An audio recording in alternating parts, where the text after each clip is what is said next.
30 hari lagi kita akan menyambut Hari Kebangsaan dan Bulan Kemerdekaan Negara, dan juga kita akan sambut satu lagi ulang tahun yang istimewa, iaitu 50 tahun sempena pembentukan Rukun Negara.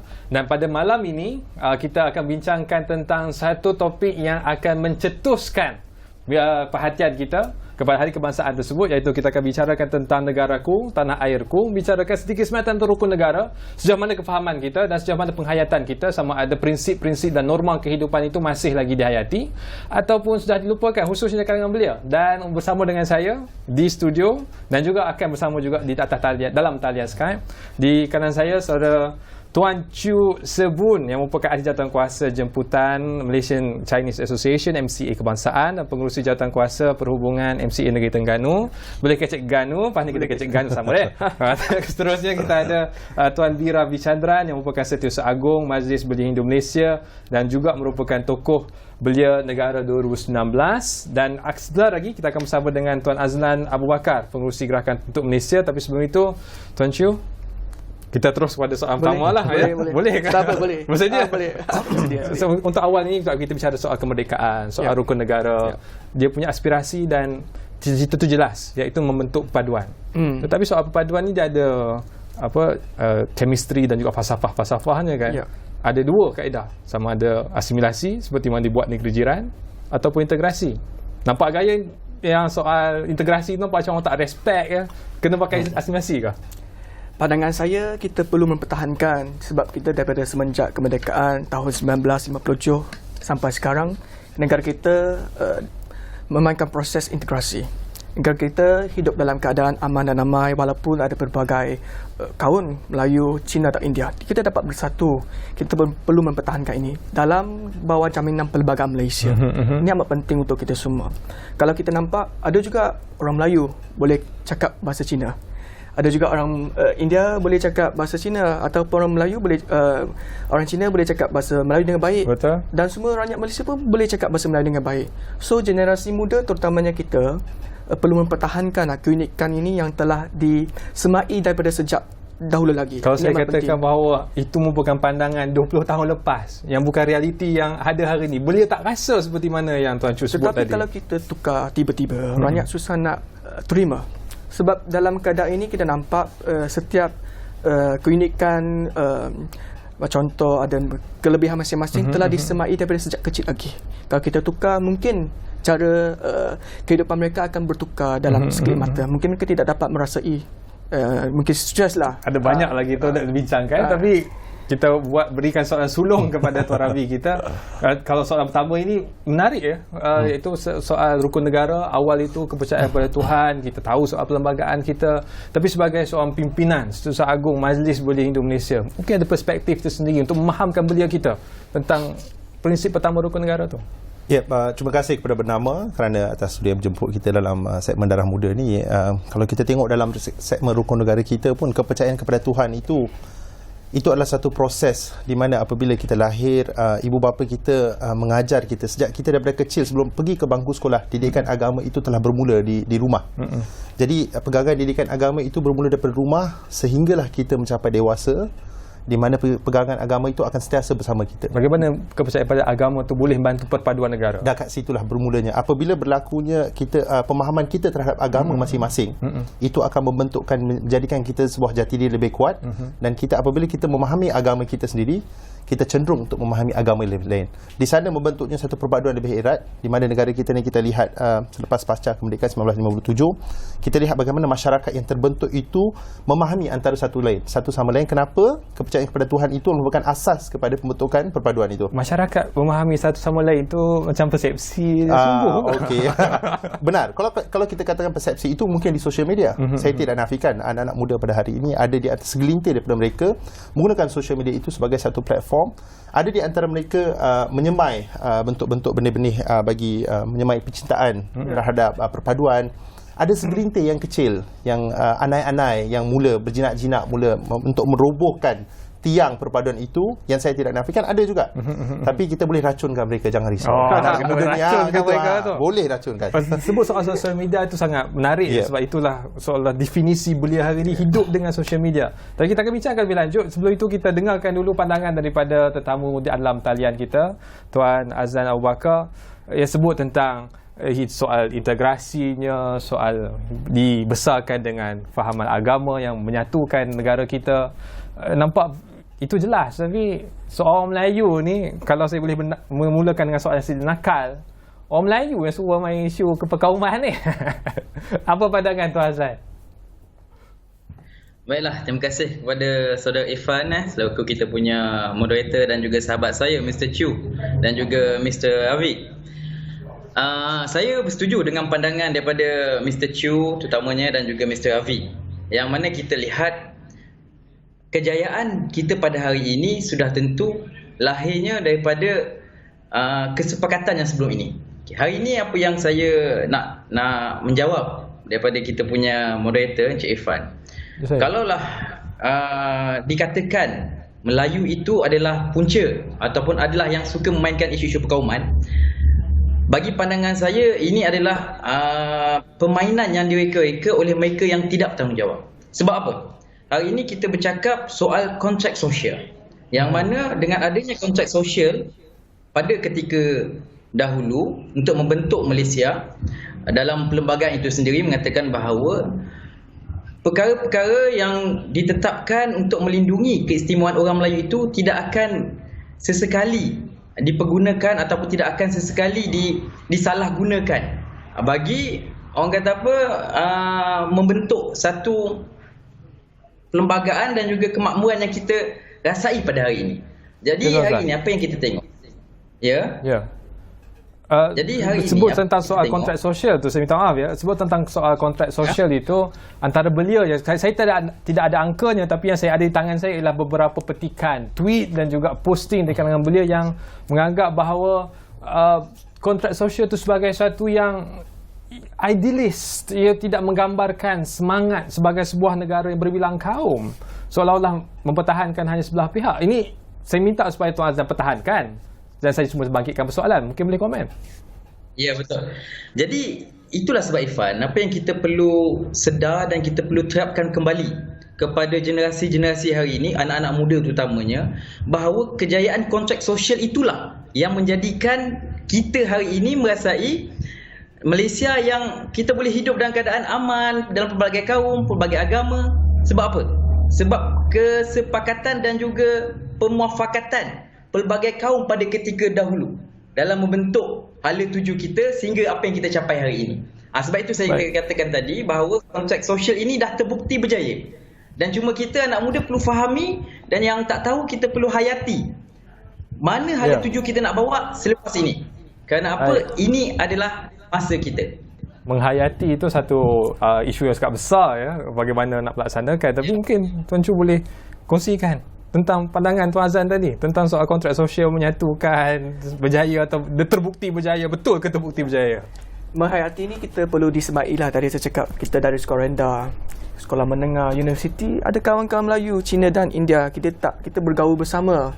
So daripada turun-menurun daripada atuk saya, ayah saya sampai generasi muda sekarang saya rasa ini adalah satu pendidikan, cara pembelajaran yang bagus untuk kita berkomunikasi dengan mereka. Kalau kita cakap kita tak baik, tak mungkin, sebab semua bermula daripada hati kita sendiri. Kalau hati kita terbuka, kalau hati kita ingin berkawan dengan mereka, menghayati apa yang kita perlu menghargai apa yang telah di Malaysia, negara ini dimerdekakan. Bukan senang. Kita dijajah, lepas tu kita sampai sekarang kita dapat nampak Malaysia, kalau berbanding dengan banyak negara, Malaysia baik. Nampak kan macam jawapan buku teks. Tapi mungkin Tuan Chu boleh kongsikan pengalaman di Terengganu. Kita tahu kau pergi Ganu ni semua dari Melayu, Cina, India. Kau kecil Ganu lah ke? Kena jawab soalan lah pasal Ganu ni. Boleh kecil sikit.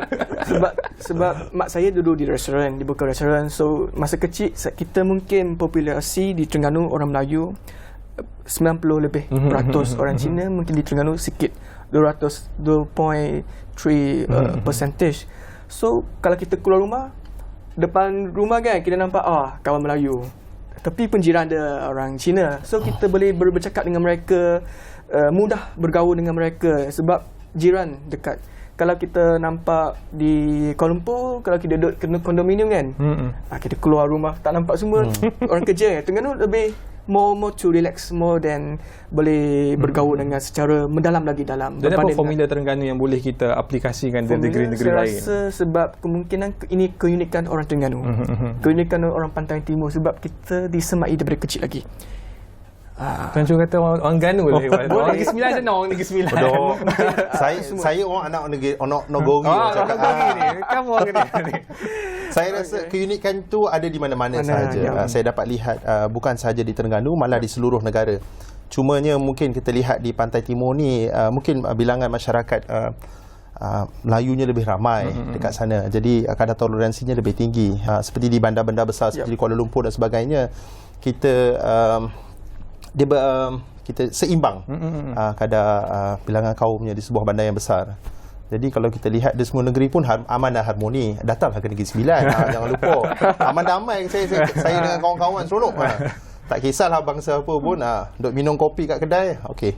So sebut tadi ada kenyataan Melayu yang ramai, so lebih tinggi toleransinya. Adakah maknanya kalau yang lebih stabil hilang toleransi atau bagaimana? Tidak. Apa yang saya masukkan adalah khususnya di Pantai Timur ni bilangan masyarakatnya adalah begitu ramai kat sana. Jadi dia berbeza sedikit dari segi sosio budayanya, berbeza berbanding dengan mereka yang hidup di Selangor, di Negeri Sembilan ataupun di negeri lain. So dia ada juga sosio normanya, dari segi ekonominya berbeza, dari segi pekerjaannya. Ini semua benda yang akan mempengaruhi suatu faktor. Atau agama pun ada main peranan dalam hal itu, ataupun itu sekadar cara hidup? Cara hidup, agama seperti yang saya bincangkan sebentar tadi, kepercayaan kepada agama itu juga membentuk asas kepada perpaduan itu. Jadi itu semua adalah sebahagian daripada bagaimana negara ini terbentuk. Asyik. So mungkin kita boleh dengar sedikit sebelum kita berhenti berehat daripada Tuan Azlan kita soal yang sebutkan tadi tentang populasi, ya, soal Terengganu lebih istimewa, Negeri Sembilan lebih istimewa. Mungkin Tuan Azlan boleh kongsikan juga tentang bila sebut tentang negaraku, tanah airku, perspektif daripada sebuah gerakan bukan kerajaan, NGO yang banyak menuntut, ya, kalau hal nak membentuk perpaduan negara dalam konteks semasa. Apa yang perlu dituntut di kalangan belia dan masyarakat kita? Pada kami yang paling penting pada saat ini adalah bagaimana untuk kita menjaga ataupun bagaimana untuk kita menyedari kemerdekaan yang kita rasai hari ini. Sebab apa? Kita dah melalui pelbagai zaman. Daripada zaman tok moyang kita, macam mana kita nak mendapatkan kemerdekaan. Dan yang kedua, kita memikirkan macam mana kita nak mengisi kemerdekaan. Dan yang ketiga, kita beralih kepada zaman seterusnya, iaitu macam mana kita nak membahagikan kemerdekaan ini. Dan hari ini kita jangan terjerat dengan erti kata yang membinasakan, iaitu untuk kita merebutkan kemerdekaan. Tidak. Sebab apa? Erti kata yang bila kita merebutkan kemerdekaan ini, akhirnya kita lupa untuk kita menyedari bahawa kemerdekaan ini perlu kita terus jaga dan juga untuk kita pelihara agar generasi hari ini dan generasi datang dapat teruskan. Tuan Azlan, itu bagi kami. Ya. Ya, soal merebut kemerdekaan, saya menarik istilah, saya pun pertama kali dengar. Tapi soal merebut itu, belia daripada awal, daripada sekolahnya, universitinya, dididik supaya jangan lepaskan peluang. Kalau ada ruang, kena masuk. Termasuklah kalau salah mereka faham pun, tak boleh nak salahkan juga kan, sebab itu cara mereka didik. Jadi perbilangan bangsa itu termasuk juga di Sabah dan Sarawak, adakah salah merebut kemerdekaan? Sedangkan kemerdekaan itu kan untuk semua.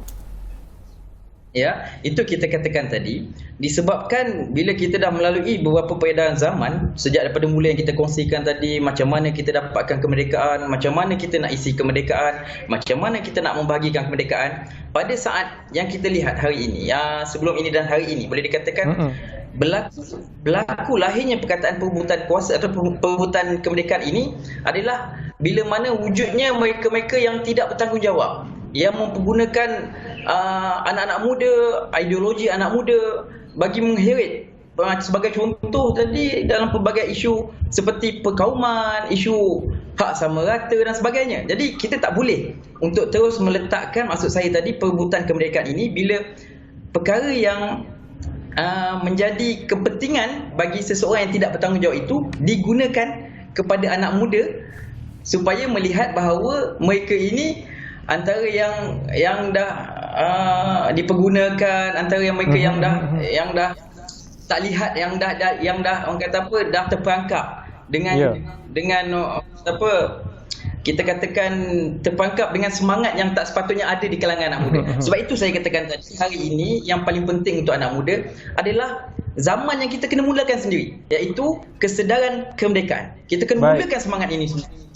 Terima kasih Tuan Azlan. So kita akan berehat seketika, tapi ada satu soalan sebenarnya nak tanya.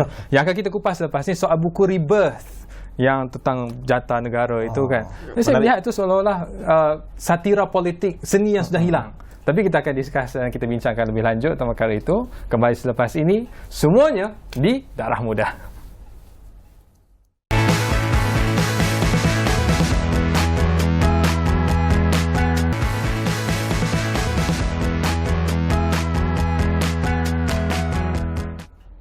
Terima kasih setia bersama kami di Darah Muda. Hari ini bicarakan tentang negaraku, tanah airku, sebagai mengambil semangat daripada bulan kemerdekaan yang akan datang 30 hari lagi. Dan malam ini kita akan sambung bincangan kita untuk menyentuh sedikit tentang isu yang baru berbangkit 2 hari ini berkenaan dengan buku Rebirth yang diterbitkan oleh RSID, yang merupakan satu buku kritik sosial yang saya pun tak baca lagi, tapi logo awal tu sudah provokatif dan ofensif kan. Saya nak tanya pandangan daripada Tuan Ravi kita. Nak kaitkan sedikit dengan kita punya kes pada tahun 2018 berkenaan dengan kuis Seri Maha Mariaman. Ini berkaitan. Ini soal mempermainkan perkara-perkara yang sensitif, yang memang sepatutnya secara rasional tak boleh disentuh. Tapi nampak ada orang yang suka main benda ni seolah-olah macam hiburan dan sukan. Seronok main. Mungkin boleh komen. Saya kes itu kini dibawa ke mahkamah, jadi kita serahkanlah kepada kebijaksanaan mahkamah untuk uruskan apa yang patut diuruskan. Tapi kalau kita lihat seperti yang saya katakan awal tadi, ada juga pihak-pihak segelintir pihak yang cuba nak memporak-perandakan khususnya anak-anak muda. Sebab anak-anak muda ni dia punya jiwa dia lain sikit. Dia punya, kalau kita jentik sikit, dia punya darah dia naik. Dia punya heartbeat tu boleh naik daripada 60 tu biasa kepada terus naik. Sebab tu kita panggil darah muda. Jadi apabila kita kadang-kadang kita mempergunakan mereka untuk tujuan-tujuan yang tidak baik, ini yang menyebabkan berlakunya porak-peranda yang kita fikirkan sesuatu yang tidak patut berlaku dalam negara kita. Kenapa?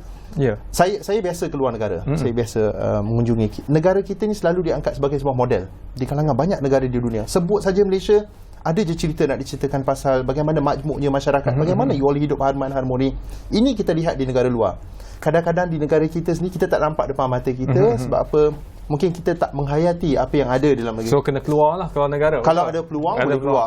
Kalau boleh ambil contoh luar negara, United Kingdom sebagai contoh. Kita ada sejarah panjang United Kingdom itu, satira ataupun jenaka politik yang menyentuh tubuh badan raja-raja dan juga permaisuri United Kingdom. Tapi kat sini tak boleh buat. Apa sebabnya ya? Dia berbeza sebab sistem pendidikannya jauh berbeza daripada United Kingdom, bagaimana mereka, dan dari segi sistem geopolitiknya pun berbeza juga, dari segi pegangan agama pun berbeza juga. Jadi di Malaysia kita mempunyai cara kehidupan, norma kehidupan kita adalah jauh berbeza dengan negara barat. Jadi tadi soal dipermainkan belia itu, bagaimana kaedah supaya belia ni tak dipermainkan lagi lepas ni? Jadi apabila belia kena mempersiapkan diri mereka dengan ilmu. Jadi bila kita ada ilmu ni ada selalu dengan kita. Jadi kita tak mudah diprovokasikan oleh pelbagai pihak. Betul. Bila ilmu tu ada bersama kita, siapa-siapa nak provoke pun kita dah dapat dah. Kita punya mind akan trigger, kita cakap tak perlu buat benda tu. Ilmu dan provokasi. Banyak datang parti politik ni. Macam itu orang politik kita.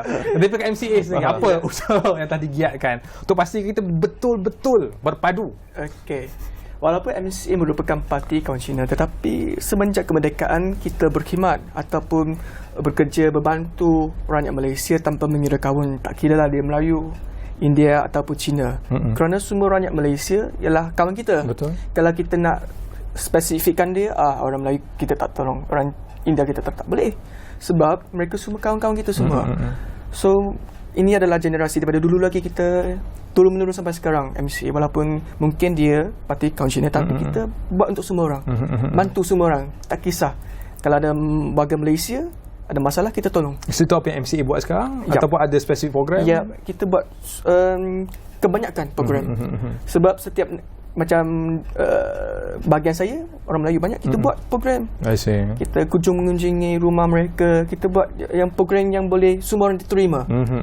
Kita lah jangan bagi sentuh isu-isu sensitif. Itu yang payah tu kan. Dia tersentuh sikit, dia seronok sentuh dia tu. Tuan Azlan, saya sebut tentang membantu ya, rakan-rakan berbagai kaum, berbagai agama. Tapi ialah kadang-kadang memang nak bantu.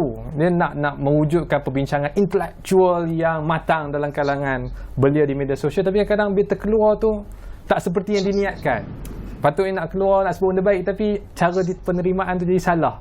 Dan mungkin Tuan Azlan boleh kongsikan pada penonton kita bagaimana sepatutnya kaedah ekspresi belia dalam hal-hal berkaitan demokrasi dan juga isu sensitif. Okey, dalam objektif untuk kita mencapai satu matlamat menerangkan sesuatu kepada golongan sasaran kita. Bagi saya, pandangan saya adalah lebih baik jika kita serahkan segmen ini kepada mereka sendiri ataupun kepada golongan yang kita nak sasarkan itu. Sebagai contoh, kalau kita nak bercakap hari ini nak minta kerajaan supaya terangkan kepada rakyat macam mana kehidupan norma baru, sebagai contoh. Apa kata hari ini kita minta rakyat buat, tak kisah dari segi apa jua diorang punya medium, mungkin video pendek, lagu apa dan sebagainya, tunjukkan apa yang rakyat faham tentang norma baru yang kerajaan nak sampaikan, dan kerajaan tinggal observe, tinggal ambil dan kongsikan bersama kepada rakyat lain. Kali ini kita perlu satu medium yang lebih baru di kalangan anak muda, macam mana yang mereka nak faham. Bukan apa yang kita nak mereka faham, tetapi macam mana dan apa yang mereka nak faham. Itu lebih bagi saya adalah satu pendekatan penerangan yang kita kena perbaharui. Ya, Tuan Azlan. Mungkin di akhir ini gerakan tuntut Malaysia ni banyak buat tuntutan kan di akhir ini. Apakah tuntutan Tuan kepada seluruh rakyat Malaysia dan mungkin juga pesanan kepada kerajaan yang Tuan nak sampaikan melalui platform Darah Muda ni? Silakan, ringkas. Okey, seringkasnya saya seperti yang kita katakan tadi, kesedaran kemerdekaan itu haruslah kita sebagai anak muda, darah muda perlu mainkan dan perlu hayati apa yang dimaksudkan tentang kesedaran kemerdekaan, yang mana daripada inilah akan menentukan hala tuju belia hari ini, anak muda hari ini di masa akan datang. Itu saja daripada. Baik, terima kasih banyak Tuan Azlan telah berwakar bersama dengan kita. Dan seterusnya saya nak beralih kepada Tuan Chu di akhir ini sebagai penutup. Apakah pesanan ataupun lepas ni nak minta supaya belia ni lebih kuat menentang ke, membangkang ke macam mana? Tak, belia boleh kalau kita jangan ikut saja social media. Kalau mereka tulis apa, kita percaya, jangan. Kita kena tapis apa yang ada di social media. Kerana kita semua rasional dalam pemikiran kita masing-masing. So saya berharap orang muda kena terbuka hati dalam konsep perpaduan negara. Dalam Malaysia, dalam ni ada banyak kaum, dalam ada berbeza agama, budaya mereka. Kita pergi menghayati. Kan bagus kalau saya orang Cina menghayati makanan orang Melayu. Boleh kecek ganu. Lepas tu pakai baju batik. Ataupun kita perlu menghayati setiap setiap budaya mereka. Lepas tu mereka punya sejarah mereka untuk lebih kita mengeratkan silaturahim di antara kita, antara satu sama lain. Sejarah itu satu perkara penting. Dan akhir sekali kepada tokoh belia negara. Kita reserve last sekali tu. Apakah pesanan perspektif sebagai seorang belia yang diiktiraf sebagai tokoh belia, pesanan kepada belia kita? Pesanan kepada belia-belia kita ni, kita kekalkan keamanan dan keharmonian yang telah kita bina ni selama 60 tahun.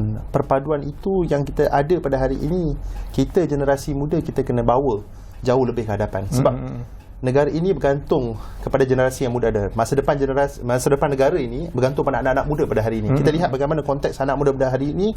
Yang saya lihat kekuatan perpaduan masih ada di sana. Cuma sedikit di sana di sini dalam social media yang kita lihat yang suka digembar-gemburkan, dipanaskan, itu biasalah. Kita tak boleh lari daripada social media ini. Jadi tapi apa yang lihat realiti kehidupan masyarakat pada hari ini, perpaduan kita sangat utuh. Kita kekalkan perpaduan itu demi melihat Malaysia yang lebih unggul di masa-masa akan datang. Bila saya dah tua, besok jadi atuk, saya tengok negara saya, saya gembira. Terima kasih Tuan Rabi, terima kasih Tuan Chu, terima kasih juga pada Tuan Azlan yang berwakar bersama kita. Dan itu merupakan satu kesimpulan yang baik untuk bincangan malam ini. Tapi kita akan terus bincangkan sebab sebut tadi kan social media ni bukan boleh kontrol. Hari ni tenang, esok bergaduh balik kan. Tapi soal yang penting ialah soal kefahaman tentang rukun negara itu kita akan develop, kita akan terus kembangkan. Dan Bernama TV saya akan membawa bincangan secara khas khusus darah muda juga untuk menyambut 50 tahun Rukun Negara pada bulan 8 nanti. So setia bersama kami, banyak perbincangan dan topik-topik menarik yang sudah kami susun. Apapun, setakat ini sahaja. Terima kasih kerana bersama dengan kami. Jumpa esok dalam Darah Muda. Sekian, terima kasih.